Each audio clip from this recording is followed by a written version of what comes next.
Wah, ini teman-temanku atau teman-teman semuanya yang memang sudah berprofesi guru atau ingin menjadi guru, wajib banget nonton video ini.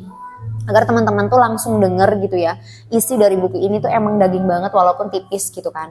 Seperti yang kita tahu teman-teman, kasus-kasus kekerasan seksual, bullying, intoleran, bahkan yang bermasalah misalkan di internal sekolahan itu sendiri atau bahkan sekolahnya itu sendiri. Teman-teman Komnas Perempuan ini membuat penelitian ini adalah ingin mengevaluasi ulang atau mengkaji ulang sekolah, tenaga pendidik, siswa, dan semua perilaku siswa, guru, ataupun yang mengolah sekolahan tersebut, tentunya di dunia pendidikan, itu ingin merealisasikannya dengan lebih baik lagi gitu. Jadi nggak kayak gitu-gitu aja atau nggak terus-menerus terjadi kasus-kasus yang tidak diinginkan, seperti itu. Hiruk pikuk yang ada di dalam penelitian ini. Jadi gimana sih gitu efektifnya pembelajaran yang harusnya didapatkan oleh para siswa dan para pendidik juga gitu. Halo teman-teman, Assalamualaikum warahmatullahi wabarakatuh. Kembali lagi dengan kami, tentunya Paham Perempuan, dan Paham Perempuan kali ini ingin melakukan review buku kembali. Jadi mari kita review buku. Nah, untuk review buku kali ini kita akan membahas terkait KBK. Di sini ada yang udah tahu belum sih KBK itu apa? KBK itu adalah kawasan bebas kekerasan. Dan ini dia buku yang bakal kita review. Standar setting kawasan bebas kekerasan atau KBK dalam sistem pendidikan. Nah, sebelumnya mungkin aku utarain ya, kenapa sih kok akhirnya kita mereview atau merekomendasikan buku ini agar teman-teman semua bisa ngebaca gitu. Walaupun saya kira untuk mendapatkan buku ini tidak mudah karena kembali bahwa kami dari Paham Perempuan juga diberikan gift dari teman-teman Komnas Perempuan. Jadi buku ini memang tidak bisa diperoleh atau didapatkan di beberapa toko buku gitu. Jadi ini ya kita katakan istimewa. Dan buku ini juga tipis teman-teman, tapi isinya daging banget. Dan karena ini adalah standar setting KBK untuk sistem pendidikan, jadi sangat kami rekomendasikan untuk teman-teman wabil khusus tenaga pendidik atau pengajar atau guru atau bahkan teman-teman yang mungkin memang tidak berlangsungan dengan para murid gitu kan, tetapi juga mengolah atau membuat suatu kurikulum atau kalau dikatakan di dunia perkampusan itu ada SOP gitu ya. Jadi wajib banget untuk membaca atau mendengarkan konten review buku di Paham Perempuan tentunya. Nah, buku ini berisikan hanya 50-an halaman saja, tetapi memang tadi aku bilang daging banget teman-teman.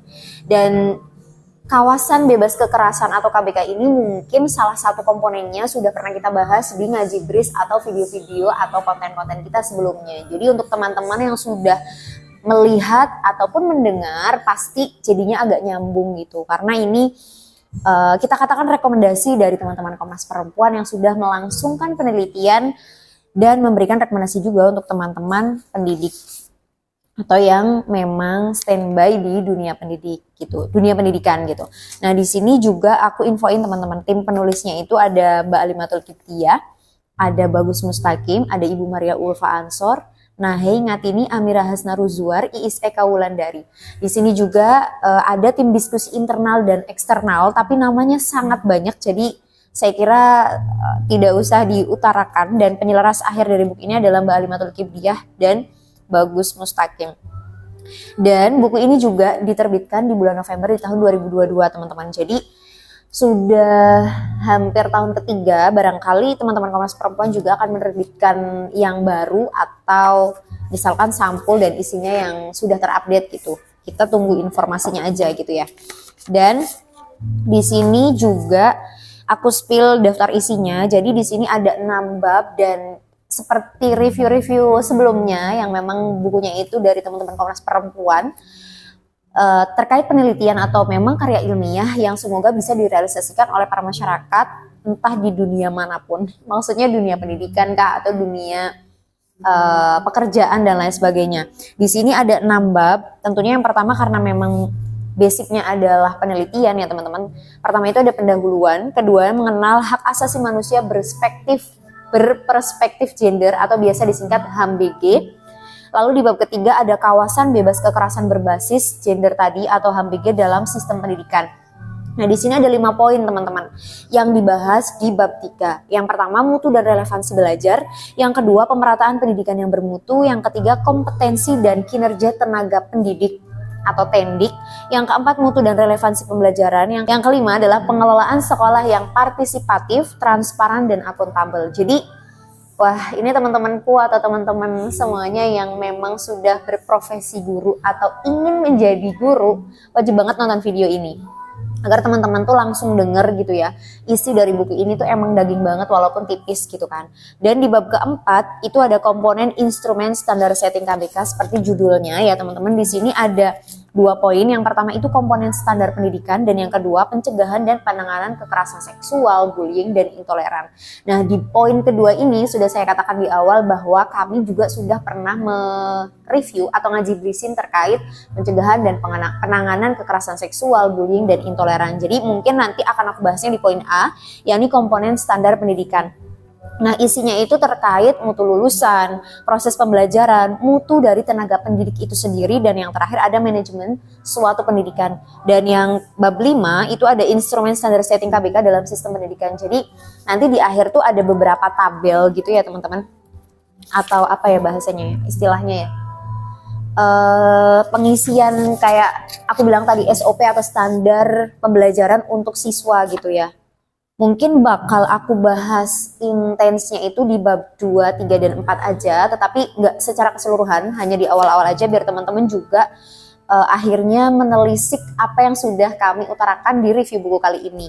Karena seperti yang kita tahu teman-teman, kasus-kasus kekerasan seksual, bullying, intoleran, bahkan yang bermasalah misalkan di internal sekolahan itu sendiri atau bahkan sekolahnya itu sendiri. Jadi mungkin gitu ya, kalau ada penyimpulan, saya rasa teman-teman Komnas Perempuan ini membuat penelitian ini adalah ingin mengevaluasi ulang atau mengkaji ulang sekolah, tenaga pendidik, siswa, dan semua perilaku siswa, guru, ataupun yang mengolah sekolahan tersebut, tentunya di dunia pendidikan, itu ingin merealisasikannya dengan lebih baik lagi gitu. Jadi nggak kayak gitu-gitu aja atau nggak terus-menerus terjadi kasus-kasus yang tidak diinginkan seperti itu. Dan di sini juga karena memang basisnya adalah penelitian, jadi di awal itu ada beberapa daftar singkatan atau glosarium ya kita katakan gitu. Jadi kayak misal standar setting itu apa, kelompok rentan itu apa, diskriminatif itu apa, dan istilah-istilah yang memang concernnya itu ke kekerasan seksual gitu. Misalnya CEDAW atau HAM-BG tadi, atau KBK, atau IKK, PPKS, UTPKS, dan lain sebagainya. Nah, CEDAW itu ada kepanjangannya adalah Convention on the Elimination of All Form of Discrimination Against Women atau Konvensi Penghapusan Segala Bentuk Diskriminasi Terhadap Perempuan. Jadi banyak istilah-istilah yang mungkin teman-teman atau kita gitu ya, yang baru aja nyemplung di dunia seks dan gender atau keperempuanan gitu. Banyak istilah-istilah yang kayaknya asing. Nah, di sini juga diberikan informasinya seperti itu, teman-teman. Nah, langsung aja kita lanjut ke bab kedua. Enggak sih? Ya, bab kedua, mengenal hak asasi manusia berperspektif gender atau HAM-BG tadi. Pasti pertanyaan yang muncul, kenapa sih gitu? Perlu banget menggunakan konsep HAM-BG tadi atau hak asasi manusia berperspektif gender di ranah atau dunia pendidikan gitu kan. Dan banyak sekali pendekatan-pendekatan yang mungkin sekiranya sudah dilakukan tapi kurang efektif. Nah, jawaban dari teman-teman Komnas Perempuan yang sudah melakukan penelitian mengatakan seperti ini, bukankah hak asasi manusia itu telah mencakup hak asasi perempuan, yang demikian perlindungan dan pemenuhan hak asasi manusia berarti juga perlindungan dan pemenuhan hak asasi perempuan gitu kan. Tetapi memang pada kenyataannya secara teoritis itu seperti itu, akan tetapi dalam praktiknya pemenuhan hak asasi terhadap perempuan tidak berada dalam ruangan kosong, melainkan berada dalam sistem sosial, budaya, dan politik yang patriarkal. di mana masih terjadi ketimpangan relasi antara laki-laki dan perempuan gitu kan. Nah, dalam budaya patriarki ini atau netralitas gender dalam pemenuhan hak asasi manusia telah dilahirkan atau telah melahirkan gitu ya. Telah melahirkan ketidakadilan baru terhadap perempuan gitu. Jadi kenapa ya gitu? Teman-teman yang bergerak di jaringan organisasi ataupun gerakan-gerakan akar rumput masih saja gitu menggaung-gaungkan kesetaraan gender dan lain sebagainya, karena pada kenyataannya masih banyak loh teman-teman kasus-kasus yang belum melek atau masyarakat yang masih belum melek terkait kesetaraan gender itu sendiri. Tidak hanya ngomongin lingkup daerah atau Indonesia saja, tetapi juga banyak negara-negara yang mereka masih memberikan larangan ataupun aturan terhadap perempuan yang itu membentuk sebuah intimidasi atau diskriminasi terhadap perempuan gitu. Nah, karena sekalipun perempuan memiliki hak asasi sebagaimana laki-laki, tetapi pelibatan, partisipasi dan akses perempuan untuk mendapatkan haknya itu masih terus dibatasi gitu. Jadi ini masih menjadi sebuah PR gitu teman-teman. Oleh sebab itu, setelah ataupun sekalipun ada instrumen HAM nasional maupun internasional, kekerasan terhadap perempuan, kekerasan berbasis gender, pelecehan seksual, perbudakan seksual, perkosaan sistematis, dan diskriminasi terhadap perempuan masih saja terus berlanjut gitu. Jadi mungkin saya kira gitu, ini buku dan teman-teman yang melakukan penelitian atau teman-teman Komnas Perempuan ini ingin melangsungkan atau ingin menghentikan gitu kasus-kasus yang seharusnya tidak terjadi. Dan di samping itu masih ada loh kesenjangan antara hak perempuan yang dijamin oleh perundang-undangan atau de jure dan kemampuan perempuan untuk menggunakan dan mendapatkan manfaat dari hak-haknya atau de facto. Nah, ya seperti yang sudah saya utarakan bahwa tidak hanya Indonesia atau wilayah yang masih belum sadar akan kesetaraan gender gitu, tapi banyak banget teman-teman negara-negara di luar atau selain Indonesia itu juga masih belum melek akan hal ini gitu. Dan di banyak negara kurangnya kesadaran perempuan tentang hak asasinya itu yang dimilikinya itu merupakan kendala. Jadi banyak juga perempuan-perempuan itu sendiri yang mereka masih tidak sadar akan haknya gitu. Ini juga yang menjadi hambatan untuk kesetaraan antara laki-laki dan perempuan. Nah, di sini teman-teman kesenjangan itu ditunjukkan oleh adanya 12 bidang kritis yang merupakan keprihatinan dunia. Nah, yang pertama itu ada perempuan dan kemiskinan, kedua pendidikan dan pelatihan bagi perempuan, ketiga perempuan dan kesehatan, empat kekerasan terhadap perempuan, lima perempuan dalam pusaran konflik bersenjata, yang keenam perempuan dan ekonomi, ketujuh perempuan dalam kedudukan pemegang kekuasaan, yang kedelapan mekanisme kelembagaan untuk pemajuan perempuan, ke-9 hak asasi perempuan, ke-10 perempuan dan media massa, ke-11 perempuan dan lingkungan hidup, ke-12 anak-anak dan perempuan. Nah, dalam konteks ini, pemenuhan hak asasi manusia tidak bisa dilakukan dengan pendekatan netralitas gender seperti yang diutarakan di awal, melainkan perlu pendekatan yang lebih mendekatkan untuk pemenuhan hak asasi perempuan dalam seluruh bidang kehidupannya atau kita katakan pengalaman sosial dari seorang perempuan, yaitu pendekatan HAM berbasis dan berkeadilan gender atau singkatannya HAM-BG tadi. Dan setidaknya ada 3 alasan kenapa sih gitu diperlakukan pendekatan HAM-BG ini. Yang pertama, untuk memberikan informasi kepada perempuan bahwa mereka itu mempunyai hak asasi manusia sama halnya dengan laki-laki, karena kita sama-sama perempuan dan berhak untuk menikmati dan mendapatkannya tentunya.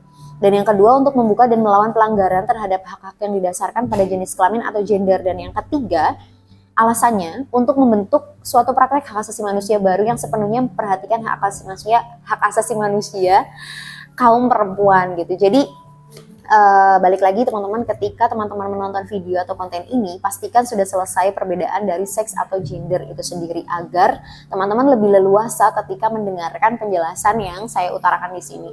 Di sini juga ada beberapa hal yang diinformasikan seperti tahun 1979 bahwa telah ditetapkan juga loh gitu sebuah konvensi yang dikenal dengan istilah CEDAW tadi, atau The Convention on the Elimination of All Forms of Discrimination Against Women. Jadi forum yang memang itu membahas terkait penghapusan kekerasan terhadap perempuan dalam bentuk apapun. Dan Indonesia juga telah meratifikasi konvensi CEDAW pada tanggal 24 Juli 1984 melalui regulasinya, yakni Undang-Undang Nomor 7 Tahun 1984 tentang pengesahan konvensi mengenai penghapusan segala bentuk diskriminasi terhadap perempuan.